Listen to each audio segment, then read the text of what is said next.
Hi, my name is Risèe Chadderton-Charles, and we are here at Looka at the Barbados Museum and Historical Society, and what's going on?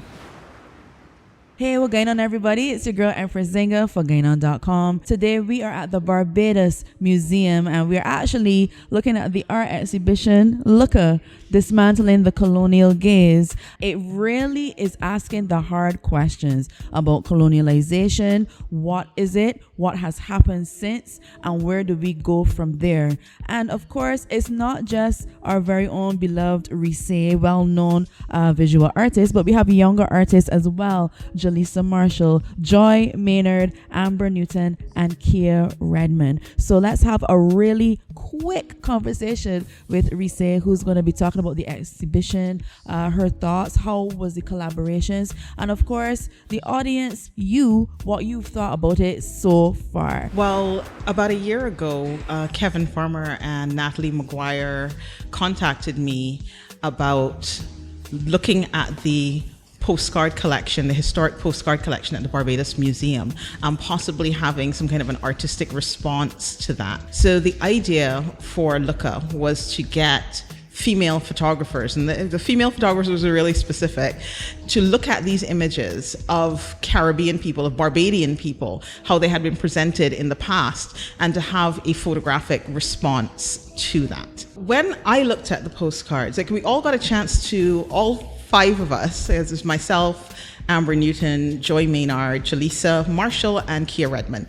And we all had a chance to come to the museum and go into the library with Kevin and with Natalie and look through these historic postcards.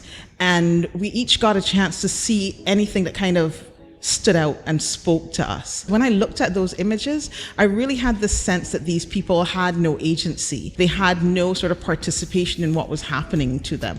And there was also this sense that they were commodities.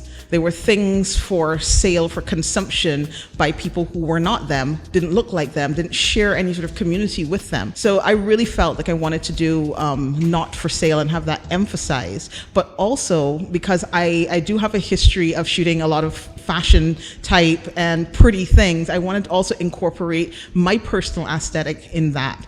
And so I worked with Shanika and Aisa Burnett on creating the textiles. They were so amazing. And Rochelle Holder was my subject. She was also a fantastic person. I love working with Rochelle. And we were able to come together and create this particular piece, this actually series of pieces.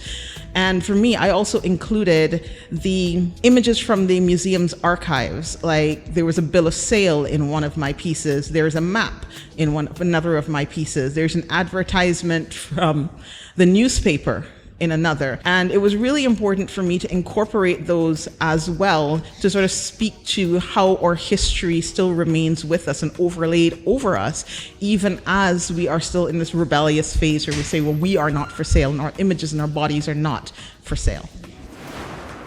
Even though there is a gap in the ages between myself and many of the other artists, we were really all on the same page, because we were all talking, we're all having the same conversation about colonialism and what that meant for us.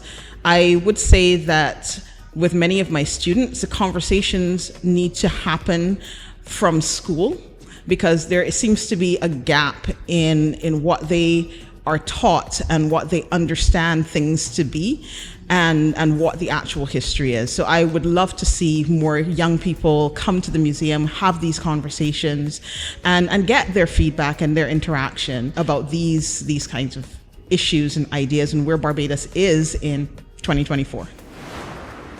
I do love Kia's work over here. This is called Not for Sale, and that is a fantastic piece. I love that the subject is actually pulling down all of the artifice in the image and reconstructing her own image, how she wants to be presented or not be presented, with her back to the audience. But I also really love the group work that we did, and those pieces were such, for me, a really emotional experience, because we went to Newton burial ground, and that was where we decided that we wanted to come together and produce work that really kind of spoke to how we all felt about this particular process and about colonization in the Caribbean and specifically in Barbados. What we really wanted to reproduce was an energy that was diametrically opposed to the energy of the cotton pickers that were in the original postcard that we had looked at and wanted to respond to. You will see that we were all standing in aggressive or really strong poses. Everybody's making eye contact with the audience. And then we decided that what we also wanted to do that day was have messages, would carry messages out to the audience. So there are t-shirts. Amber is carrying a particular little mug in which she drank her coffee from that morning. Kia has this really great t-shirt. Jalisa has a fantastic t-shirt. And when I started thinking about the titles, I started thinking again about how Black bodies have been commodified in that particular space, how we had been sold, and how it is so easy for people to want to take Blackness but not actually take Black people. So they like or hair, they like or clothes, they like or styling, but they don't actually like us. And I was also thinking about that in terms of how the LGBTQ community in Barbados is also, and globally, has also been marginalized in that kind of way, where, you know, it's all really great to do makeup like certain types of people, but it's not really great to include those people as fully human within the society. So that's why I named the first one We Own Everything, which is actually a nod to Paris's burning, and y'all can look that up. And the second one is called FAFO, and the young people will know exactly what that means, I hope. And then the third one is Walking Away from History. So we had this series where we really felt like we want to be strong and powerful and have something really, really important to say that would last for some time. That's actually Jalisa's work, and I really love that, because when we looked at the postcards, what we noticed that all of the photographers were male, including everything in the marketplace. It was male photographers. Now, it is entirely possible they could have been somebody who was working under a pseudonym, but it is very unlikely. Well, for Jalisa, when she spoke about her work, what she said she wanted to do is she wanted to take back ownership of that conversation as a female photographer, to interact with, his name is Mark, and we all know his name is Mark because she really interacted and made sure that his identity was forefront in the images that she produced. And I really actually love her work. I love her treatment. I love the light. I love the details that she chose to focus on. So we're looking at him as a craftsperson and not just an object placed there for the consumption of others. What's going on? For me, I think it was quite powerful. So as soon as you walk in, your eyes are drawn to the images. For me, myself, it was the man on the left. Just because he was the only man in the exhibition, I believe. So I was really caught by him. And then for me, it led me around the exhibition, which was, the rest of it was women. And obviously being a Black woman yourself, seeing that and seeing them presented in such beautiful, characteristic ways, it was really nice, because I don't usually see that where we're from in the UK. So coming here and seeing that and people being presented just like us really meant a lot to me. The images are super striking.